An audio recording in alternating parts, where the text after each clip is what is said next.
welcome back to Down the Track. Today we'll be doing the player ratings for the India versus England series. India win the series 3-2. It was a highly competitive series. Both teams, performing really well, fighting till the end. But there was going to be one winner. Eventually, it was the home side, and it was a cracker of a game. The last couple of games actually were very close, and I decided, we'll discuss some of the player performances. Maybe not all the players, but the couple of players who contributed majorly from both teams, some surprise packages, and then a couple of underachievers as well. And I think, what better place to start off than India's captain Virat Kohli. Unbelievable series. He's averaging 115.5. That's just outstanding. Like a couple of not outs there as well, 80 and a couple of 70s. I think he batted brilliantly. He anchored the innings really well. And I think his best innings actually came in the T20 that they lost. I think it was the third T20 where they made 150, but he took the, projected target was like 110, 120, took it to 150. He batted beautifully. I think the way he, started off slowly and then he pressed the accelerator. I think that was brilliant. The shots in that innings were sumptuous, picking it over deep mid-wicket, over long off, long on. He batted beautifully. I think that's one of his top innings. And he's coming back into form. I think there was a zero there as well, so that's why I'm gonna take off a point. I'm gonna give Virat Kohli 9 out of 10 for this series. I think it's an unbelievable series. Don't get me wrong, even by his standards, he would probably not necessarily 100. Yeah, 100 would have been the icing of the cake. Then he would have probably got 10 out of 10 for sure. But also, he got a zero, so it wasn't the most fluent series. But nonetheless, he's shown what a quality player he is. When he's not in complete form, like in the best of forms, he can still get out there, score the runs. We saw in the final T20 with Rohit Sharma, he saw Rohit Sharma was hitting the ball well, so he just dropped anchor. Even Surya Kumar came in, started hitting. So I think it's great to have a player like that. He's world class. It doesn't matter what form he's in, he'll get you runs, and that's what you need from your captain, your best player. So yeah, I think a remarkable series. 231 runs. He has the highest runs in this series, and he's getting back into form. It won't be much time until we see that 100 as well of his. And I think a remarkable series. I think along with him for India, I would say Bhuvneshwar Kumar. He only took 4 wickets, but his economy rate was outstanding, 6.38. The variations, I heard Michael Vaughan the other day was saying that, England bowlers need to learn from Bhuvneshwar Kumar because he has 3-4 different variations of a slower ball. He looks at the batsman and he bowls accordingly to each batsman. He doesn't have a set plan of where he's going to bowl. It depends on who the batsman is, what their strengths or weaknesses are, and then he can adjust last second when it comes to bowl. So I think Bhuvneshwar Kumar, the experience he's shown, India really missed him when he was injured. Now he's coming back to fitness, and hopefully in the T20 World Cup, he will play, most of the games.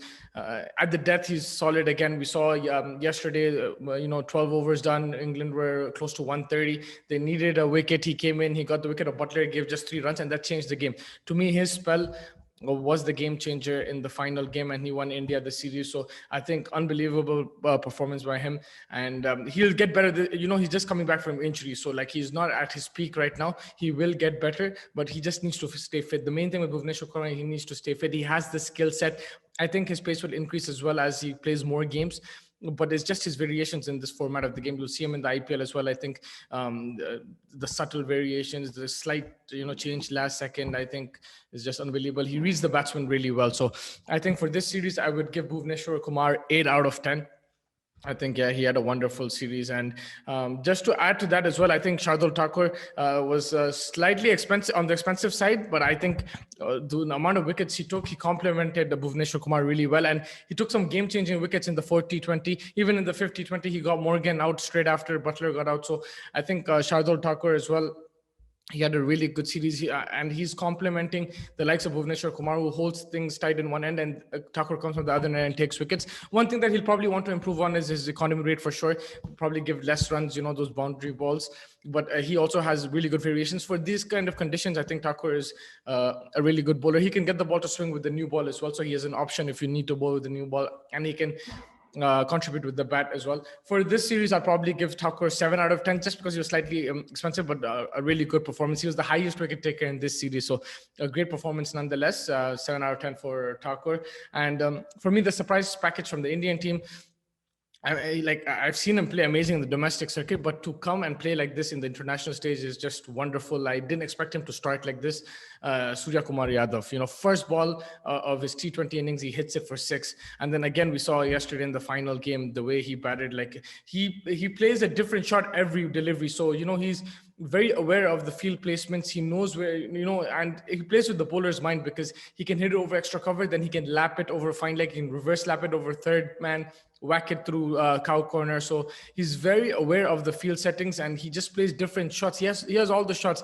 That extra cover shot was just unbelievable as well. So his timing is wonderful. He's the perfect one down player, I think. And credit to Virat Kohli for putting Surya Kumar Yadav in that position. I think the first game he was batting at 5, but he didn't get a chance. But we saw the best of Surya Kumar Yadav, and there's still more to come from him. He's I think 29, 30 years old, but this man has a lot of talent, and I think he can be the game changer as well in that T20 World Cup, because he doesn't look like the power hitter like Pandya, Ishan Kishan, but he bats at a quick rate, and his timing is just fabulous. He picks the ball really early. I think he knows exactly what the line and length of the ball is, and he'll deposit it into the stands or place it for a boundary. And yeah, I think for me as a surprise package, I'd give him 8 out of 10 just because he didn't bat as much. It would have been I could have given more points, but I think we only saw 2 innings of him, but they were sublime innings. And, in the second T20, he just made 30. He got out to a fantastic catch. It was unbelievable by Jordan. And even in the T20 before that, he was unlucky to be given out, I think. But apart from that, it was difficult to get him out. And the main thing about him was he was hitting from ball one, and it wasn't wild swings, it was timed shots. And so his strike rate he keeps the run rate ticking. And if he's batting with a Virat Kohli, I think it's the perfect combination, because Rohit Sharma will be aggressive. If he gets out, then Surya Kumar will come in, and he kept the scoreboard ticking in that final T20. So that's why they were allowed to get to 220. Yes, it was Kohli and Pandya at the end who got them to that score, but Surya Kumar's innings at 1 down made sure that after Rohit was taking the run rate at 10, it didn't decrease. It just kept increasing from there, because he kept playing his shots. He didn't take much time to settle. And I think he was the only player in this series who didn't take time to settle. And in a T20 game, that's the best thing you can do. The quicker you get your runs, the better. And he didn't waste any time. And I think that was the difference between a 200 score and a 220 score. And there's a difference between a win and a loss. So I think his contribution was really good. Surya Kumar, I'll give him 8 out of 10. And for India, I think underachiever has to be KL Rahul. I think, I feel bad for him. He had a wonderful start to the year 2020 in New Zealand. He was just banging in runs left, right, and center. He was scoring almost every game. He was very consistent, getting big hundreds as well. And unfortunately, then, he got injured in Australia and the Nets, and now he looks rusty, to be very honest with you.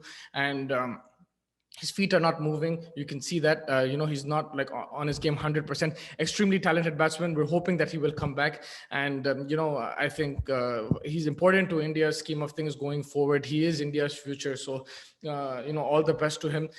He was, like I said, lack of foot movement in this series. Just he couldn't score. He was having difficulty with the pace, the ball coming in as well. And hopefully he can work on that and come back a stronger player. For this series, I'd give him 3 out of 10. I could have given him less but I'll cut him some slack. He's coming from injury, but nonetheless, you expect much more from KL Rahul. He is your, future talent, and he's, I think, hopefully he can come back. The IPL will be a good kind of experience for him. Now he is captain for the Punjab, and he'll want to score as many runs as possible to get back into the starting 11 of this team. And I think all the best to him, but he is definitely the underachiever for me in this series. And moving on to the England players, I think Jofra Archer, first of all, I think big contributor in this series. 7 wickets average, 22.14. He was brilliant, bowled really fast. And in this format, I think he's one of the best bowlers in the world. With the new ball, he's brilliant. In the death, he's brilliant. His pace is actually, difficult to handle even in the T20 format. And he has that subtle variation. The way he was bowling slower deliveries to Rohit Sharma in game 3 and game 4, it was, it was actually making Rohit's life difficult. And he got Rohit Sharma out a couple of times as well. So I just feel that maybe in the last T20, a bit more variations. Him and Mark Wood should have bowled a bit more variations, but Archer, I think, was their best bowler throughout the series, and he did cause India problems. And there's a couple of games which England won, and he played a major role. Even when they lost in the 4 T20, he picked up 4 wickets. So I think Jofra Archer is one of England's top contributors this series. I think he picked up a niggle in the last game, so he might be out for the IPL, but nothing confirmed yet. So I'm wishing him a speedy recovery. He's just brilliant for world cricket. At that you're bowling at that pace. I think this is his ideal format, and wishing him all the best. Jofra Archer, hopefully he gets back soon. And I think another major contributor is Joss Butler. He might have not scored every single game, but when he batted beautifully. Mr. 360 can hit it all around the park. Timing is wonderful. He rotates the strike well, good between the wickets. And I think in the last game, Bhuvneshwar Kumar got the better of him. But if he stayed there another 2-3 overs, it was England's game for sure. Because they're 130 for one. You can just see how dangerous he was.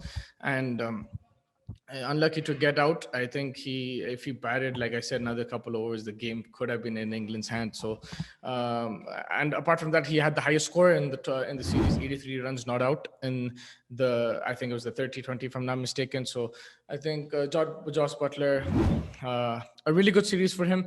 He would have ideally liked to finish off the last T20, gotten close to 100 and won the game for England, but nonetheless, he's a world-class player. The only thing with Butler is he's so good that you can play him any position. You can play in the top of the order, middle order, and as a finisher.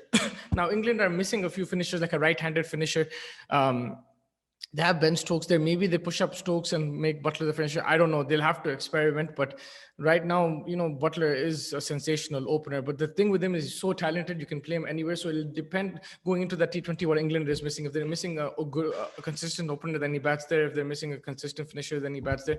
But I feel your best batsmen need to get the most amount of deliveries in T20. So I would want to see Butler bat top of the order. Even I think they should push up Stokes.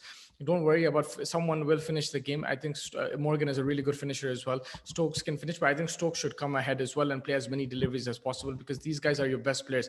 And in a short format, you need to play all deliveries. You saw Kohli and Rohit Sharma do that in the last T20. So yeah, I think for Butler, I will give him. For Butler, I'll give him 7.5 out of 10. I think it was a really good series for him, and he could have scored more, but I think it's still a good series. 7.5 out of 10 for Butler, and I would give 8 out of 10 for Jofra Archer for sure. I think the underachiever, who's a surprise package? Surprise package for England, I would go Mark Wood. I think Mark Wood, with his pace, we know what he can do, but with his pace, he was exceptional in this format. T20, I thought they'd use his pace nicely, but he bowled really well. The first T20, he started off quick off the blocks. Third T20, again, he came back into the side and did the damage. So I think he was, England's surprise package. He gave tough time to the Indian batsmen.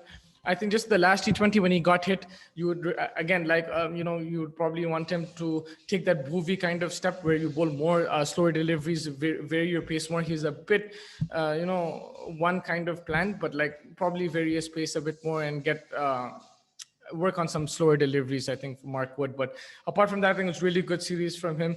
The last T20 kind of, it wasn't his greatest game, so I'd give him a 7.5. But for me, he was the surprise package, and I think he bowled really well.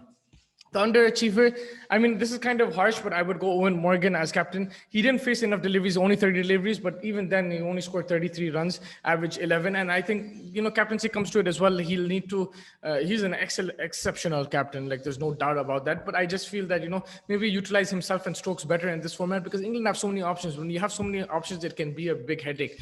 It's not that easy, and you saw here, you have to make sure that each particular player can contribute to the team, and I felt that Stokes and Morgan didn't contribute enough, and they weren't given enough opportunity. They didn't have enough time to contribute either. So I think nonetheless, Morgan, I think even if he faced 30 deliveries, I expect him to score at least 60 runs, double the strike rate because he is that kind of player. And going into that T20, they'll need Morgan to perform, and it depends. He needs to define his role. Does he want to bat at number 4? Does he want to bat as a finisher? Because if you go into a T20 as all floaters, it can be confusing. So at least define roles for your main players. And yeah, the way he handled strokes, I think he could, in terms of bowling, he gave him he gave him overs and everything. But as a batsman, I think he should have pushed him up the order. Having said that, I think Morgan will learn from that. He's an excellent captain. He has a great team.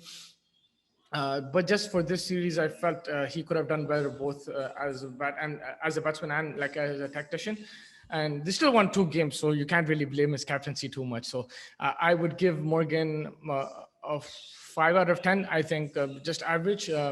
Expect more from him, and I'm sure he will deliver in the future for sure, especially going into that T20 World Cup. But I think, yeah, we covered quite a few players.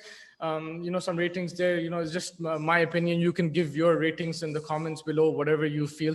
You can look at it a different way than I did, but that's what I felt, and I think it was a wonderful series, some high quality cricket, and excited to see the one days as well.